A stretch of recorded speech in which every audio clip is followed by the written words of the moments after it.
Apparemment, découvrir la double vie de son mari grâce à une confirmation de réservation d'hôtel n'est pas exactement ce qu'on appelle « élargir son réseau social ». Qui l'aurait cru? C'était un lundi matin, le 14 octobre 2024, le genre de matinée qui ne promettait rien de plus excitant qu'un café tiède de chez Starbucks et une boîte de réception remplie de mets sur la synergie et l'optimisation des actifs. Mais pour Fernanda Flor, une femme qui tirait une grande fierté de sa vie méticuleusement organisée de son garde-manger classé par couleur à l'as Loma jusqu'à son profil LinkedIn parfaitement soigné ce lundi en particulier s'apprêtait à livrer une notification bien plus discordante que n'importe quel mémo d'entreprise. Tout a commencé de manière assez innocente.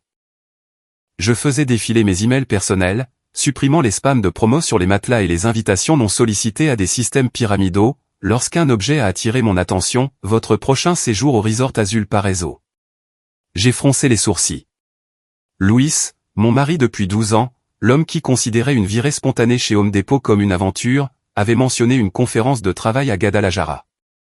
Il avait dit que c'était dans un Marriott insipide du centre-ville, probablement avec des moquettes beiges et un petit déjeuner continental douteux, pas au Resort Azul Paraíso, un paradis côtier 5 étoiles connu pour ses piscines à débordement, ses massages en couple et ses tarifs exorbitants. Et certainement pas un endroit qui criait « développement professionnel rigoureux ». Ma première pensée fut que c'était une erreur, un spam qui s'était faufilé. La seconde, une peur froide, aiguë et indésirable, commença à se nouer dans mon estomac, plus serré que la queue de cheval d'une maman accro au yoga de Santa Fe. J'ai cliqué sur l'email, les doigts tremblant très légèrement, une sensation que je réservais normalement au moment d'appuyer sur « Envoyer » pour une proposition client importante. Les détails de la réservation sont apparus clairs comme de l'eau de roche, me narguant avec leur format impeccable, un séjour de 2 nuits, du vendredi au dimanche, pour Luis Flor et une invitée. Le nom de l'invitée, Sofia. Juste Sofia. Pas de nom de famille, apparemment, comme Cher ou Madonna, mais avec moins de talent et probablement des choix de vie plus discutables. Sofia. Je n'ai même pas eu besoin de faire défiler vers le bas pour savoir qui était Sofia. Sofia, le nouveau contact avec qui Luis avait travaillé lors d'un événement du secteur il y a quelques mois. Celle qu'il avait mentionnée vaguement et occasionnellement comme quelqu'un qui pourrait être utile pour de futures collaborations. Celle dont le profil Instagram, sur lequel j'étais tombé par hasard, était une collection soignée de selfies baignés de soleil, de toasts à l'avocat parfaitement dressés et de citations motivantes sur la manifestation de l'abondance. Sofia, que j'avais écartée comme un papillon inoffensif des réseaux sociaux, bien que légèrement agaçant. Oh, comme j'avais eu tort.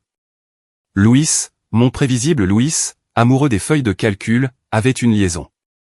Et pas n'importe quelle liaison, mais une tellement cliché, tellement dépourvue d'originalité, qu'elle ressemblait à un scénario de mauvaise telenovela rejeté par Televisa pour être trop évident. Un voyage, d'affaires, dans un resort de luxe avec une jeune contacte pétillantée, Instafamou. L'homme ne pouvait même pas choisir un mensonge décent. C'était un stéréotype ambulant, l'équivalent humain d'un fantasme de banlieue préemballé. Et franchement, c'était insultant. Mon premier instinct ne fut pas de crier, ni de pleurer, ni même de lancer ma tasse de café tiède contre le mur blanc immaculé de mon bureau à domicile. Ce fut un amusement étrange, presque distant. Un rire sombre et cynique remonta du fond de ma poitrine. Luis, mon Luis méticuleusement ennuyeux et prévisiblement peu aventureux, essayait de jouer les dons drapés. Il essayait d'avoir une vie secrète, un week-end clandestin de romance illicite.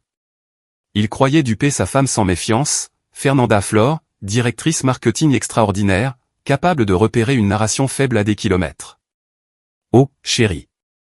Il n'avait aucune idée qu'il était sur le point de devenir la star involontaire de la propre émission de télé-réalité de Fernanda, très publique et très humiliante.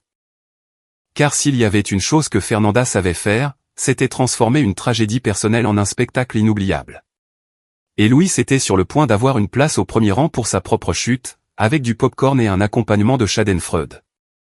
Je me suis adossé dans mon fauteuil de bureau ergonomique, le cuir coûteux crissant doucement, tandis qu'un sourire lent et dangereux s'étirait sur mon visage.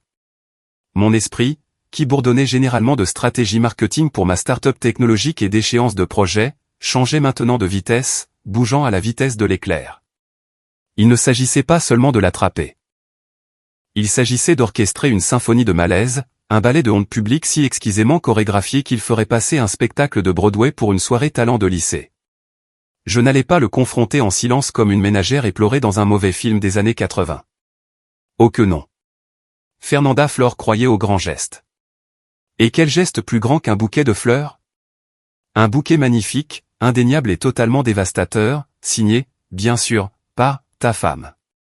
Cette pensée envoya un frisson délicieux le long de ma colonne vertébrale, une émotion plus puissante que la conclusion d'un contrat de 20 millions de pesos. J'ai attrapé mon téléphone, mes doigts volant sur l'écran, formulant déjà le message pour le chat de groupe. Il n'y avait que 2 personnes au monde qui pouvaient vraiment apprécier la sombre brillance de mon plan et qui m'aideraient à l'exécuter avec une précision chirurgicale, Bibi et Kika. Bibi, ma plus vieille amie depuis nos jours universitaires à Libéraux, une maîtresse stratège des dynamiques sociales, une connaisseuse de potins juteux et quelqu'un capable de planifier une fête surprise qui rendrait jalouse la sécurité du président. Kika, ma confidente experte en technologie, une analyste en cybersécurité capable de déterrer les dossiers sales de n'importe qui, n'importe où, en quelques clics, faisant passer les services secrets pour des amateurs. Ensemble, elles étaient une force de la nature, un triumvirat du chaos, et Louis était sur le point de sentir leur courroux collectif. Les filles, ai-je écrit, mes pouces devenant flous sur le clavier. Annulez vos plans pour le week-end. L'opération Le Baroud d'honneur de Louis est officiellement lancée. Et croyez-moi, vous ne voulez pas rater ça. Ça va être un désastre total, de la meilleure façon possible. J'ai appuyé sur envoyer. Un sentiment d'anticipation exaltant bouillonnait en moi, comme une bière artisanale parfaitement gazeuse. Louis pensait peut-être s'échapper pour un week-end romantique, une petite amourette sous le soleil de Los Cabos. Mais en réalité, il marchait droit dans un piège. Un piège élaboré avec précision, alimenté par une indignation juste et livré avec une garniture d'humour acide parfaitement chronométrée. Le jeu avait commencé, et Louis ne savait pas qu'il était déjà en train de perdre. Le compte à rebours de son effondrement public avait commencé. Les jours suivants furent un flou d'appels téléphoniques à voix basse, de réunions clandestines autour d'un café dans notre Starbucks local et d'une tension presque insupportable que je dissimulais artistiquement derrière une façade de sérénité domestique. Louis, béni soit son cœur inconscient, irradiait pratiquement une satisfaction suffisante. Il fredonnait des airs faux en se préparant pour le travail, m'offrait des baisers de routine sur la joue le genre qu'on donne à une tante éloignée et parlait sans cesse de l'agenda rigoureux de son prochain voyage d'affaires à Guadalajara. Il a même mentionné un conférencier principal qu'il avait vraiment hâte d'entendre. Je me contentais d'hocher la tête, de sourire doucement et de compter mentalement le nombre de tenues de créateurs que Sofia emballerait probablement pour leur escapade illicite. L'ironie était si épaisse qu'on aurait pu l'étaler sur un bagel avec un couteau à beurre. Il agit comme s'il venait de gagner au loto, observa Bibi lors d'une de nos séances de planification, les yeux brillants par l'excitation de la chasse. Nous étions blottis dans ma cuisine, un plan du resort Azul Paraiso étalé sur le comptoir en granit, entouré de canettes vides de Coca Light. L'homme rayonne pratiquement. C'est répugnant. C'est l'éclat de la fatalité imminente, ma chère, ai-je corrigé en traçant du doigt la vaste zone piscine du complexe. Simplement, il ne le sait pas encore. Bibi, toujours stratège pratique, avait déjà cartographié tout l'agencement du resort. Ok, donc le Azul Paraiso a un bar-piscine incroyable, l'Oasis, et le restaurant principal, le récif de corail, est juste à côté du hall, expliqua-t-elle en gesticulant sauvagement avec un bagel à moitié mangé. Nous aurons besoin d'un point de vue stratégique. Un endroit où l'on peut observer sans être vu. Pensez à Ocean S11, mais avec plus de martini, moins de vols réels et des enjeux bien plus élevés pour Louis. Kika, pendant ce temps, était un tourbillon d'espionnage numérique, croisant l'emploi du temps de la conférence de Louis avec les publications de Sofia sur les réseaux sociaux. Elle a déjà posté un selfie cryptique le mode vacances activé, rapporta Kika, ses doigts volant sur sa tablette, telle une ninja du numérique. Pas de localisation taguée, mais l'arrière-plan ressemble étrangement à l'art du hall du resort. Et sa légende, prête pour une pause bien méritée avec ma personne préférée. Amatrice. Cette fille a besoin d'un gestionnaire de réseaux sociaux de toute urgence.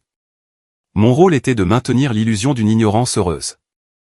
Je posais à Louise des questions banales sur ses bagages. Tu as pensé à tes maillots de bain, chérie? Ceux avec les petits flamants roses? J'ai proposé de repasser ses chemises et je lui ai même préparé un petit sac de son mélange de noix préféré pour le long vol vers Guadalajara, qui était, soyons réalistes, un vol de 45 minutes. Chaque acte de prétendue dévotion conjugale était une petite victoire interne, une promesse silencieuse de la tempête à venir. N'oublie pas ta brosse à dents, chérie, dis-je joyeusement en lui tendant un modèle voyage que j'avais acheté spécifiquement pour lui, sachant qu'il oublierait la sienne. Il me regarda, surpris, avec une lueur de quelque chose qui ressemblait presque à de la gratitude dans les yeux. « Oh, merci, Fer. Tu es la meilleure. » « La meilleure ?» Oh, il n'avait aucune idée. J'étais la meilleure pour m'assurer que sa petite escapade du week-end devienne une histoire d'avertissement pour la postérité. Une légende chuchotée dans les soirées privées pendant des années. Le vendredi arriva et Louis, mallette à la main, m'embrassa pour me dire au revoir avec un air d'excitation à peine contenu. « Gros week-end, bébé, dit-il, déjà à mi-chemin de la porte.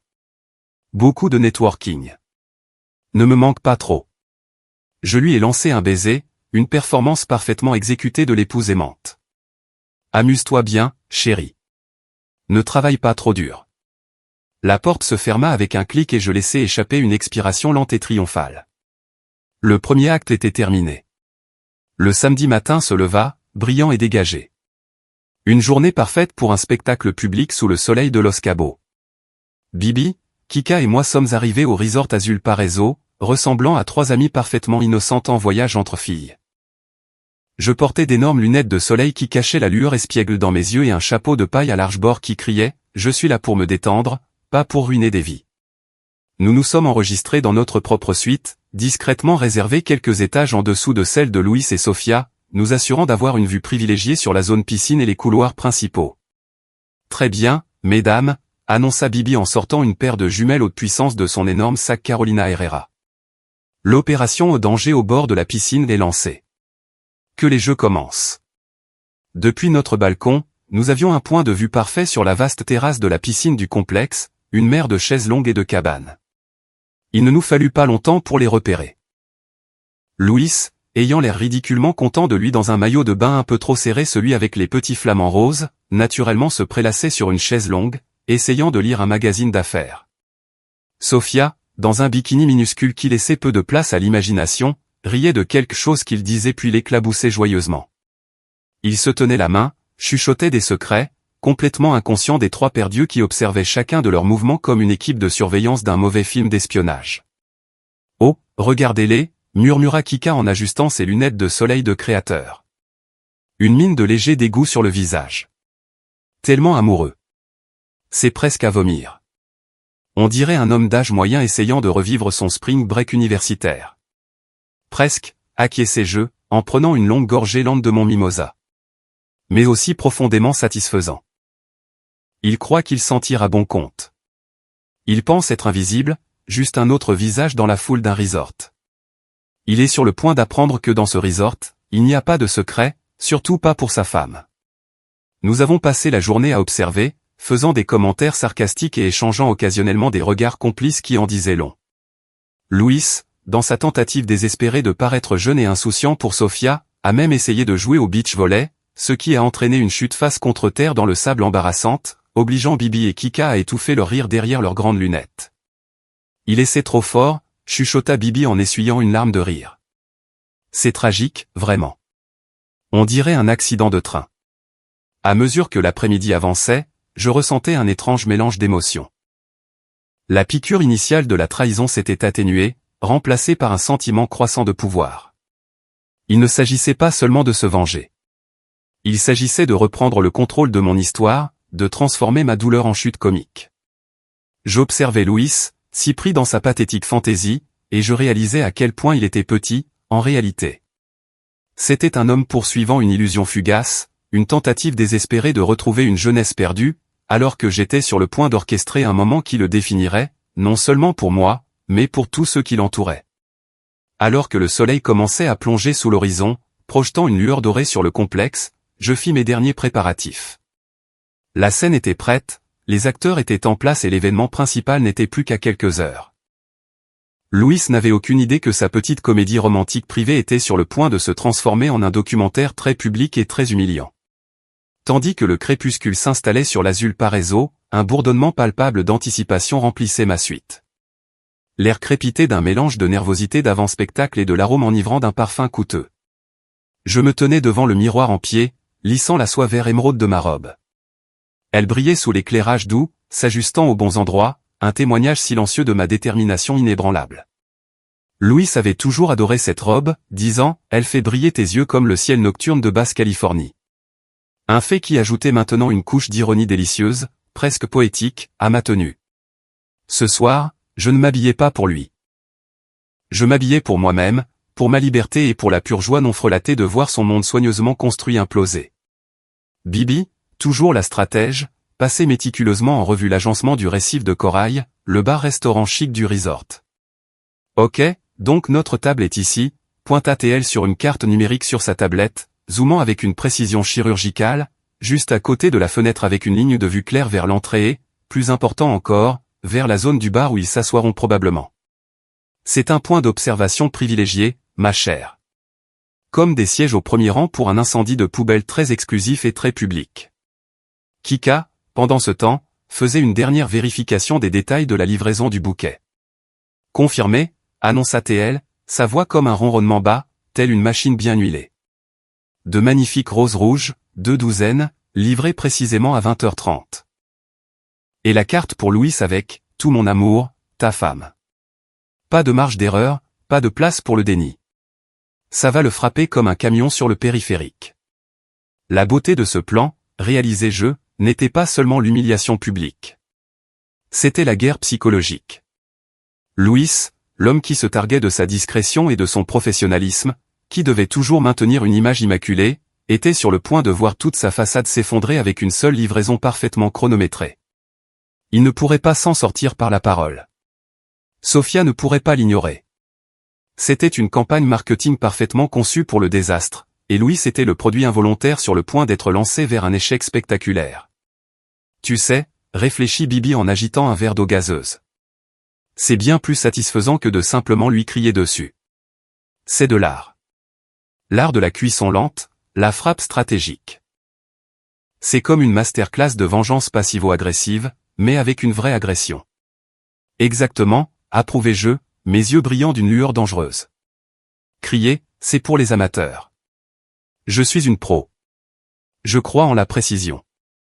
Et d'ailleurs, ajoutai-je, un sourire ironique jouant sur mes lèvres, je voulais m'assurer qu'ils se souviennent de ce week-end. Pas seulement pour l'escapade romantique, mais pour l'expérience.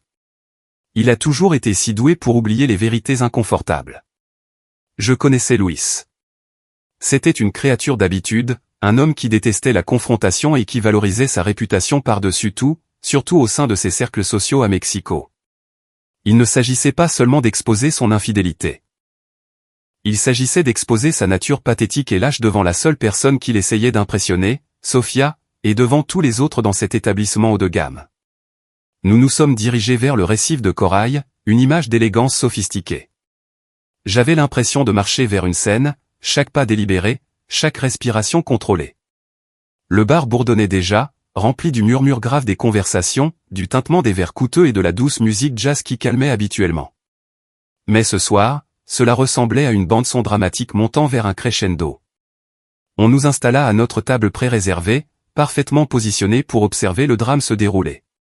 J'ai commandé un martini sec, supplément olive, les mains fermes et le cœur battant d'un mélange de nerfs et d'anticipation stimulante. Quelques minutes plus tard, les portes d'entrée s'ouvrirent brusquement. Et ils étaient là. Louis, maladroitement élégant dans un blazer un peu trop serré aux épaules, et Sophia, radieuse dans une petite robe noire, accrochée à son bras. Ils entrèrent main dans la main, image du romantisme illicite, complètement inconscient des trois paires d'yeux qui scrutaient chacun de leurs mouvements. J'ai ressenti une vague de quelque chose ressemblant à de la pitié pour Sophia, rapidement suivie par une vague de satisfaction triomphale. Ils choisirent une table près du bar, s'installant tête rapprochée, chuchotant et riant comme des adolescents à un bal de lycée. Regardez-les, chuchota Kika, un sourire moqueur aux lèvres. Si intime. Ils n'ont aucune idée de ce qui va leur tomber dessus. Ça donne des vibrations de la scène. Oh, ils sont sur le point de... murmurai-je en prenant une gorgée lente de mon martini, savourant la brûlure. Ils sont sur le point d'avoir un réveil très brutal. Un moment de « c'est fini », pour ainsi dire. L'attente fut agonisante mais excitante. Je gardai mon regard décontracté, jetant occasionnellement un coup d'œil à Louis et Sophia, qui étaient maintenant absorbés par leur menu, échangeant de temps en temps des sourires complices.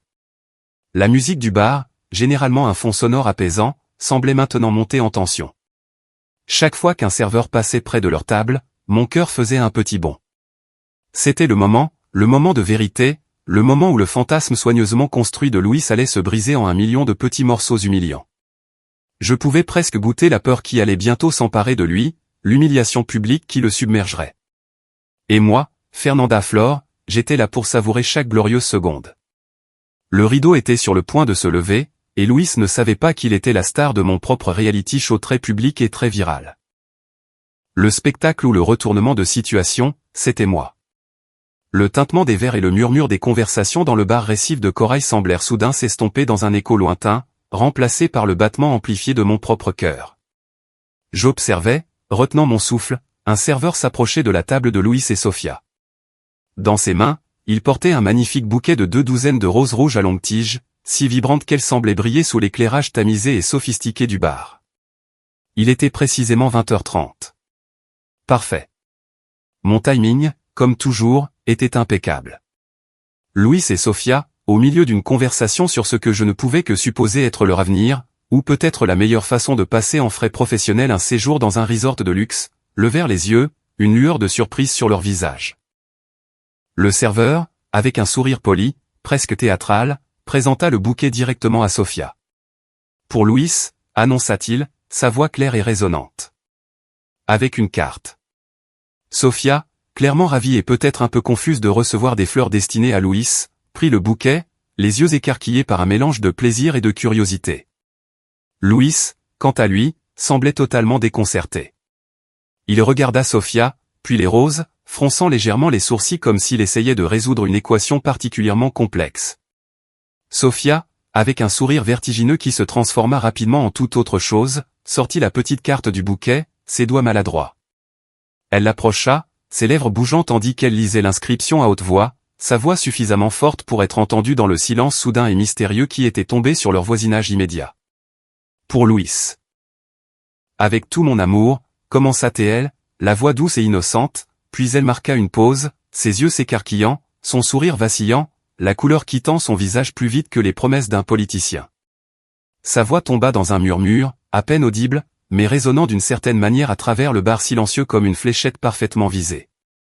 Ta femme. Le silence qui suivit fut assourdissant.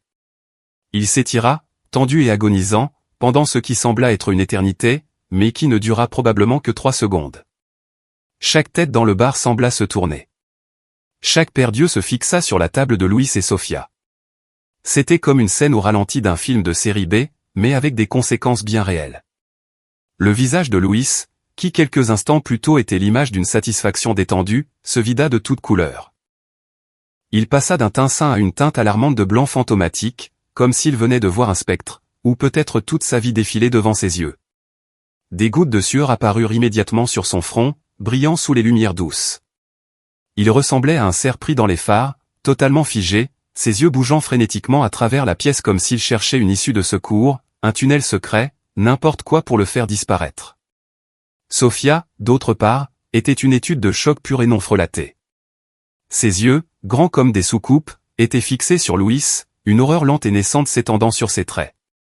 Le bouquet, toujours serré dans sa main, semblait se faner sous le poids de la révélation, son rouge vibrant ressemblant soudain à une tache sanglante. « Tu es marié !» hurla-t-elle, sa voix coupant le silence comme un couteau. C'était un son brut et viscéral, plein de trahison et d'incrédulité, résonnant sous les hauts plafonds du bar de luxe. « Tu m'as dit que tu étais divorcé. Tu m'as dit que tu étais séparé. Tu es un menteur manipulateur. » Avant que Louis ne puisse même balbutier une réponse, Sophia, poussée par une soudaine montée de fureur juste, attrapa la boisson sur sa table, un cocktail cramoisi vibrant, ironiquement assorti aux roses, et d'un mouvement rapide et décisif, le jeta directement au visage de Louis.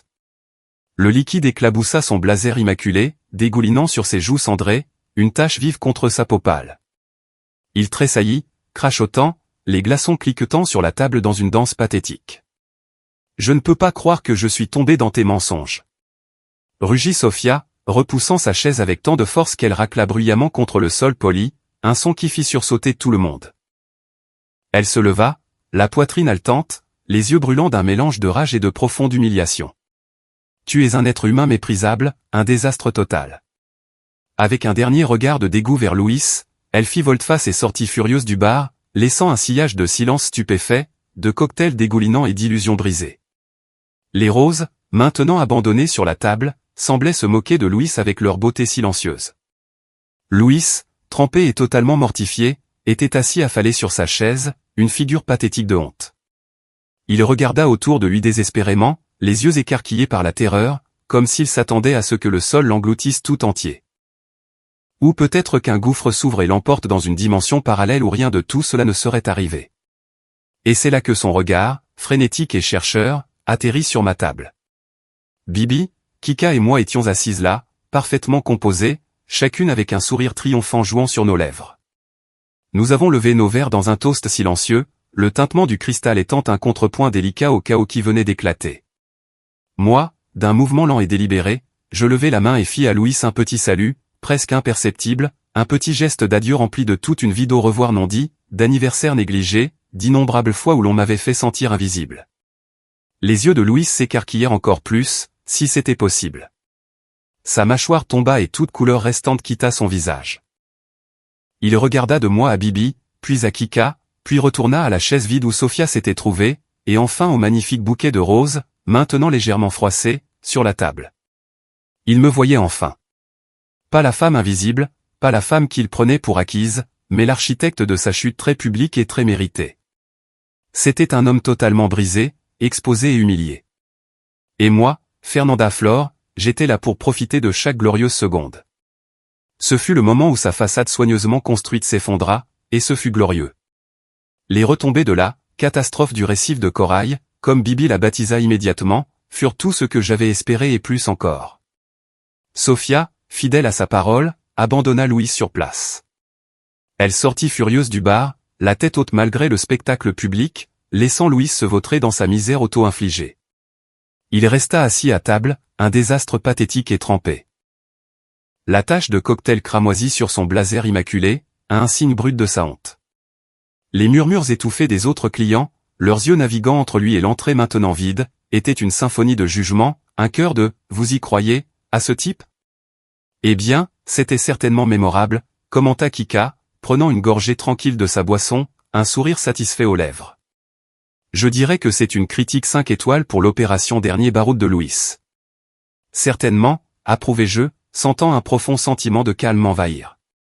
Je regardai Louis, toujours affalé à table, une figure vaincue, et je ne ressentis pas de colère, mais une indifférence étrange et libératrice. Il n'était plus mon problème. Il était juste un homme qui s'était ridiculisé très publiquement, une histoire d'avertissement pour quiconque envisagerait un voyage d'affaires dans un resort de luxe avec une petite amie secrète. Alors que nous étions assises là à savourer notre victoire, certaines femmes aux tables voisines captèrent mon regard. Elles offrirent de petits sourires complices, certaines me donnant même un subtil hochement de tête approbateur, un silencieux « Bien joué, ma fille ». Une femme, une dame à l'allure sophistiquée avec une lueur de complicité dans les yeux, leva même son propre verre dans un toast silencieux. Ce fut un moment de solidarité inattendue, une reconnaissance tranquille du langage universel de l'autonomisation féminine, une compréhension partagée de la pure audace des hommes comme Louis. Je lui rendis son sourire, un sourire authentique et sans fardeau. Je n'exposais pas seulement Louis. Je réclamais ma propre narration, ma propre dignité, et peut-être inspirais-je d'autres à faire de même.